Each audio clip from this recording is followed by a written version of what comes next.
Away from the UK but staying in Europe, suspicion has fallen on Russia over a series of confirmed or apparent acts of sabotage and espionage that took place late last year in Western Europe, with European countries increasingly taking measures in response.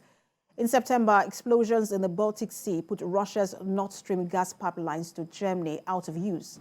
The Kremlin blamed the sabotage on the United Kingdom, with Ukraine and Poland blaming Russia. Then, on October the 7th, the Kerch Strait Bridge was bombed, interrupting Moscow's abilities to supply Russian-annexed Crimea, an attack Russia blamed on Ukraine's military intelligence. The day after the Kerch Bridge bombing, trains across northern Germany came to a halt after cables that enabled train drivers to communicate were sabotaged.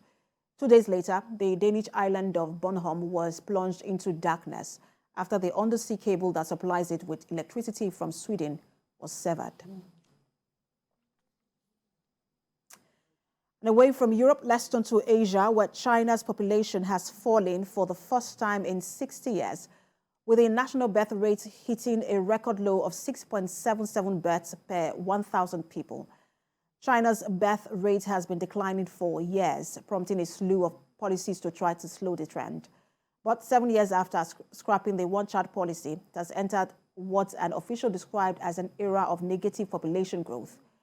According to China's National Bureau of Statistics, the birth rate in 2022 was also down from 7.52% in 2021.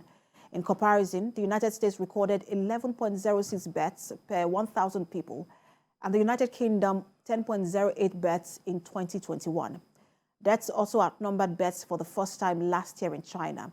The country logged its highest death rate since 1976, which is 7.37 deaths per 1,000 people, up from 7.18 the previous year.